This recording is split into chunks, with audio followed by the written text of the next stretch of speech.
ზერონი აგრძელებს აქტიურ თანამშრომლობას უნივერსიტეტებთან და ზოგადად საინჟინრო სფეროს მხარდაჭერას.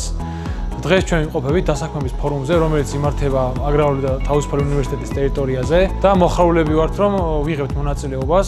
ჩვენ უკვე 2 წელზე მეტია აქტიურად თანამშრომლობთ მათ სტუდენტებთან, რომლებიც გამოირჩევიან მაღალი ხარისხის თეორიული ცოდნით, რომელიც შესაბამისობაში ევროპულ სტანდარტებთან და დღეს გვაქვს იმედი, რომ კიდევ უფრო მეტ ახალგაზრდას დავიმატებთ გუნდში და გავაძლიერებთ საინჟინრო სექტორს ქართულ ბაზარზე. სტაჟირებას გავდივარ ზერონში, რაც რეალურად უნივერსიტეტში მიღებულ ცოდნას და გამოცდილებას მიღრმავებს. ამავდროულად ვსწავლობ გუნდურ მუშაობას, პროექტ მენეჯერებთან ურთიერთობას, დამკვეთებთან ურთიერთობას და მუშაობ მიმდინარე პროექტებზე.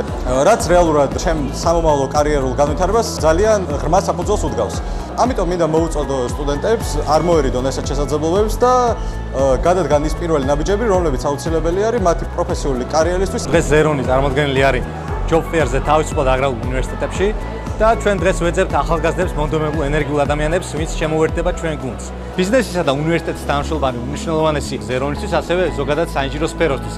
მოგეხსენებათ, ახალგაზრდა ენერგია ყოველთვის მნიშვნელოვანი არის, მით უმეტეს ისეთ სენსიტიურ სფეროში, როგორც არის ინჟინერია და უნდა ვთქვათ, რომ ის გუნდის წევრები, რომლებიც ამ დასაქმების ფორუმით დავიმატეთ, ღირებული წევრები არიან უკვე ჩვენი გუნდის და დიდ როლს თამაშობენ მის ყოველდღიურობაში. უნდა აღვნიშნო, რომ მეც ერთ-ერთი ის სტუდენტი ვარ, რომელმაც სტაჟირება დაიწყო ზერონში და შემდეგ კარიერულ წარმატებას მიაღწია ამ კომპანიაში. დიდი მადლობა თავისუფალ უნივერსიტეტს ამის ორგანიზებისთვის.